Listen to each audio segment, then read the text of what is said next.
क'क्राझार जिल्लानि सालाखाथि ब्लकनि आन्दाराव थानाय सुथारपारा गामियाव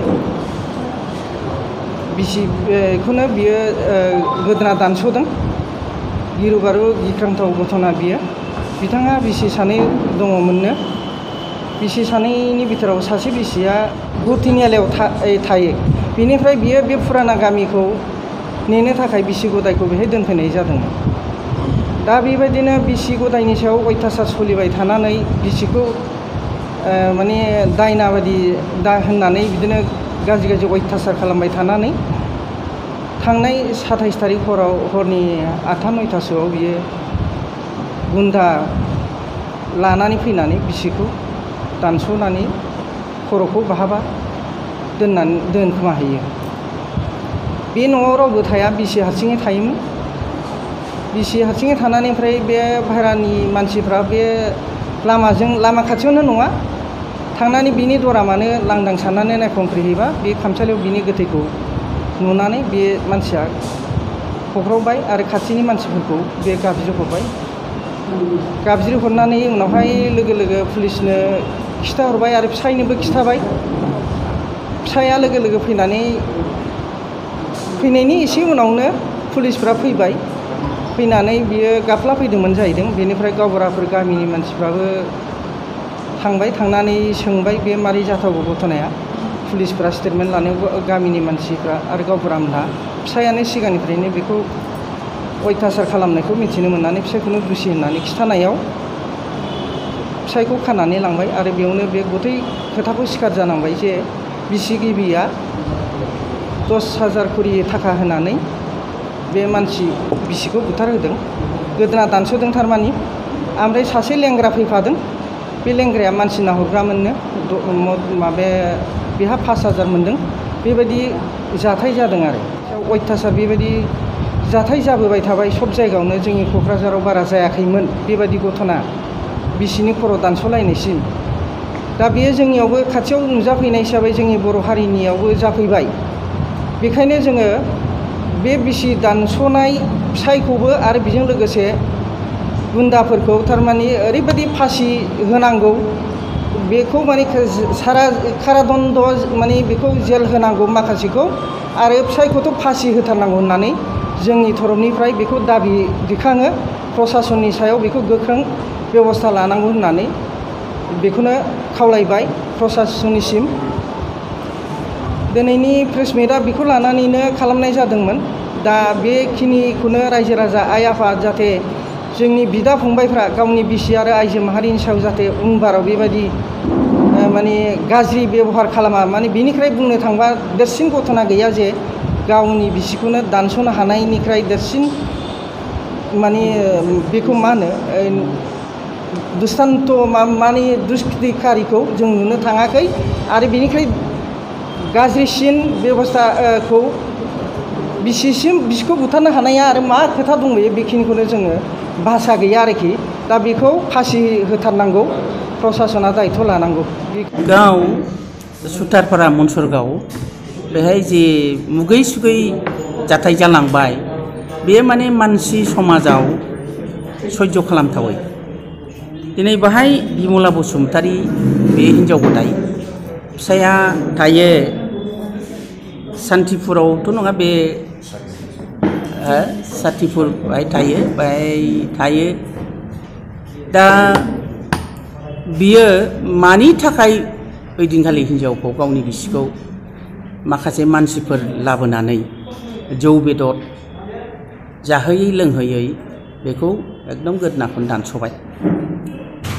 एकदम माने गिख्रंथाव, जोंनि थाखाय बेयो जोबोद गिख्रंथाव। जोंनि समाजाव, बर' समाजाव गावनि बिसिखौ बेबायदि दानस'थारनाया बेनो बधय प्रथम। दा बेखौनो दायना होननानै, दायनि होननानै मोनसे कालार होनो नागिरदों। दायनि बा दायना होननाय जिनिसानो समाजाव गैया। दायना दायनि थायोमोनब्ला गोबां सुथुरफोरखौ दायना दायनिफ्रा रायख्रेबनानै जाख्रेबनानै फोजोबनो हागौमोन। बे जिनिसानो गैखाया जेराव नङा। नाथाय दायना होनोब्ला दायनि नाम दोननानै दायखौ एसे बारग'नायनि थाखाय मोनसे क्लु नागिरो। मोनसे सुलुङा नागिरो बिसोर गुदुं नागिरो गब्लं नागिरो नाथाय बे मुगै सुगै बे बाथ्राया खुनु दिन जानो हाया आरो नैबे बिमला बसुमतारीखौ रायजो जालायनायाव गामिनि मानसिफ्रा जेरैबायदि बुंदों खुनु धरनै बेहाय बेफोरजोंबो लोब्बा गैया मानसिनावलाय लोमजानाय साजानाय एसे एनैया थायो खिन्थु बेखौ बेबायदि सन्देह खालामथावथावबो जेबो गैया नाथाय बिस्रा न'खरनि माखासे गनायलायनो हायै निस्सय जाथाय दङमोन जिहेतु हिनजाव सानै लानानै सानै हिनजावखौ लानानै बे गोरोबहोनो हायाखै साथिराम बसुमतारीया गोरोबहोनो हायैयाव बेयो बोरैबा हिनजाव गदायखौ बोरैबा फोजोबनो हागोन बिनि थाखाय निस्सय बेयो माखासे पलिसिखौ लादों नङाबा हथारै जों खोनादों जे जायफोरखौ बुथारग्रा लाबोदों बिसोर 10,000 कोटि थाखा होदोंनो 10,000 थाखानि थाखाय बे बुथारग्रा मानसिफ्रा लोगो लाफाग्रा मानसिफ्रा एकदम मुगै सुगै खामानिखौ मावबाय दिनै बिसोर सानाखिसै गावसोरनि इयुनाव बिसोरनि न'खरा मा जानो हागौ दिनैथ' केस जाबाय आरो बिसोरखौ खुनु पद्धै रेहाय होनो नाङा दिनै प्रसासना रेहाय होनो नाङा रेहाय होयोब्ला गाबोन आरोबाव बे केसफ्रा बांबावगोन उदाहरन हिसाबै बांबावगोन ओंखायनो आं खावलायनो लुगैदों गामियारि थाग्रा रायजो राजा बिथांमोनहा बे दायना दायनि होननाय बाथ्राखौ फोथायनो नाङा बे नंखाय बाय दायना दायनि होननाय गैया साथिरामा सासे हिनजाव बुथारग्रा गावनि बिसिखौनो बुथारदों बेनो सैथो बेनो दानथारदों बेनो सैथो आरो जायफोर लोगोफोर दंफायो बिसोरबो साथिरामजों लोगो जाफानानै बुथारथारबाय बेनो सैथो बाय दायना दायनि बाथ्रा गैया बेजों लोगोसेनो जोंनि क'क्राझाराव गथ' हिनजावसाफ्राबो खुनु धरननि निरापत्ता नुनाय बायदि मोनाखै गोबां जाथाय लानानै गोबां समाव गथ'फोरनि सायाव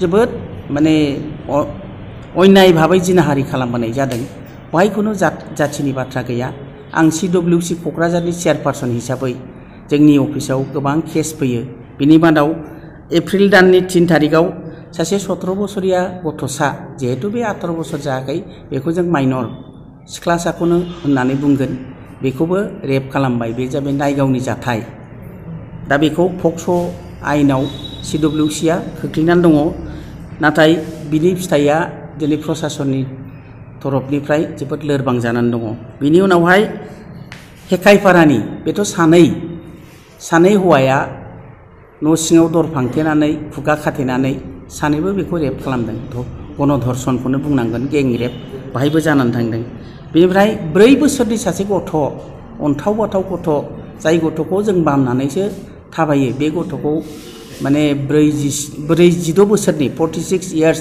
बोराय बे बोरायानो बेलासि समाव बेलासिनि 4 बाजियाव बेखौबो रेप खालामबाय क'क्राझार टाउन गेजेरावनो जादों जेरावनाखि बयबो मानसिफ्रानो दङ बुजिनो हानाय मानसिफ्रा क'क्राझाराव थायो जों सानो टाउनाव नाथाय बेवहायसो जघन्य केसफ्रा जादों बेजों लोगोसेयैनो सानै हिनजावसा गथ' मावरिया बिमा बिफाया गारि एक्सिडेन्टआव बिसोर रुंसारि जादों बे मावरिया गथ'खौ गावनि बिफानि बिनानावनि फिसाय बिमाया गावसोर दायित्व लादों गार्जेनशिपआव थाखा फैसा बुरजा दंमोन बिमा बिफाया जिहेतु बिफाया मोजां साख्रि मावोमोन अइलाव साख्रि मावोमोन ओंखायनो बिसोरनि खाथियाव गोबां थाखा फैसाबो दङमोन बे थाखा फैसाफोरनि गार्जेनशिपखौबो बे बिमायानो लादों बिमाया मलिन भट्टाचार्य बे जनता कलेजनि सासे फोरोंगिरि सासे प्रफेसार जालायनानै बिनि फोरोंगिरि बियो हाजार हिनजावसा सिख्लासा फरायसुलि बे कलेजाव फरायो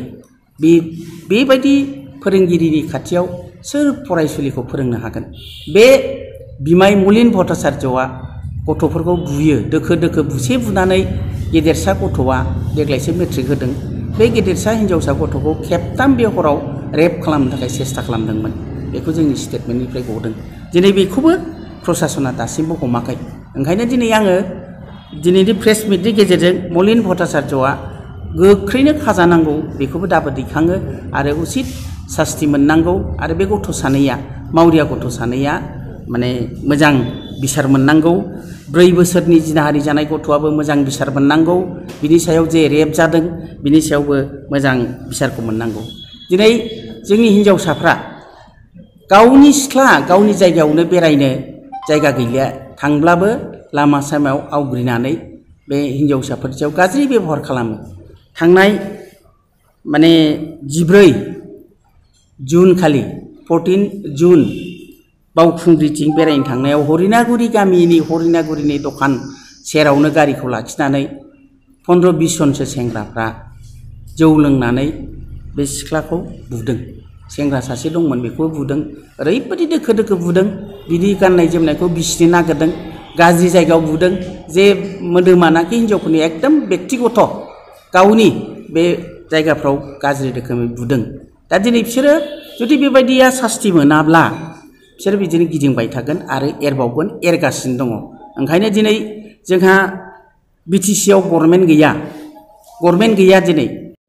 बे गभर्नराबो नायनांगोन सासन प्रसासननि गेजेरजों रायजोफ्रा पाब्लिकआ बेसेबां खस्थ'आव दङ, बा बिसेसकि नारिफ्रा आइजोफ्रा माबायदि खस्थ'आव भुगिनांदों बिनि फारसेबो जाहाथे नोजोर लायो, आं बेखौ खावलायदों। आरो जाय केसफोरनि बाथ्राखौ बुंदों बिसोर जाहाथे उसित सास्ति मोनो।